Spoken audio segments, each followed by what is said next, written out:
পরিবহন খরচ সাশ্রয় ও নিরাপদ ভ্রমণের জন্য নির্ভরযোগ্য মাধ্যম হিসেবে রেলকে বেছে নিতে চায় মানুষ।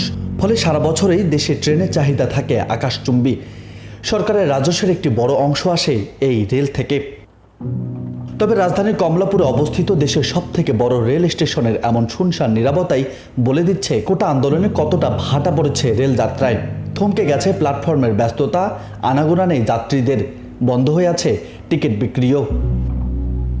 খোঁজ নিয়ে জানা গেছে কয়েক দফায় রেল অবরোধের পর গত 19 জুলাই সহিংসতা এড়াতে বন্ধ রাখা হয় সারা দেশে রেল চলাচল। রেলওয়ের তথ্যমতে প্রতিদিন ঢাকা রেল স্টেশন থেকে 41 জোড়া আন্তনগর ট্রেন চলাচল করে দেশের বিভিন্ন স্থানে। এছাড়া মেল কমিউটার ট্রেন চলে 24 জোড়া।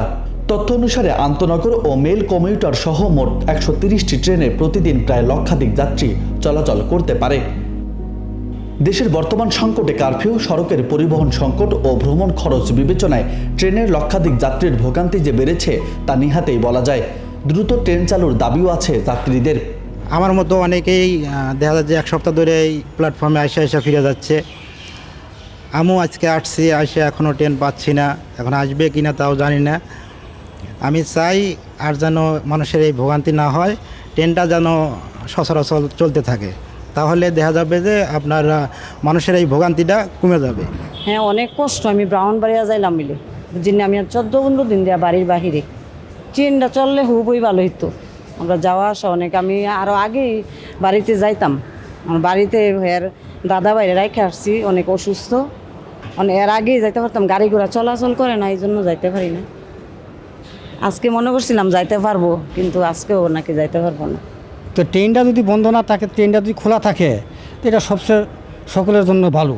তো সব কিছু গাড়ি টাড়ি বন্ধ, বাস টাস গাড়ি বন্ধ, এগুলো তো চলে, কিন্তু গাড়ি বন্ধ হয়ে গেলে তো এটা বিরাট সমস্যা, অনেক সমস্যা, অনেক কিছু। তাইলে ট্রেনটা চলুক, ট্রেনটা চলার সমাধান করেন, যাতে মানুষ সাধারণ সব মানুষের বাঁচুক, চলুক।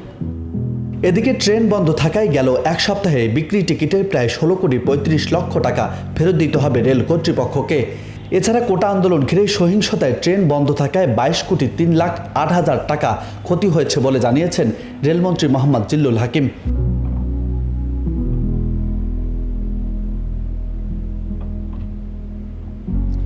রাষ্ট্রের রাজস্বের এই যান্ত্রিকতার সংকট কাটুক, সমৃদ্ধ হোক রেলযাত্রার, আরও বাড়ুক রেলপথের পরিধি। কোনো অন্ধকারই যেন থামাতে না পারে রেলের গতি, এমন প্রত্যাশাই সকলের। রাজু আহমেদ, বার্তা 24।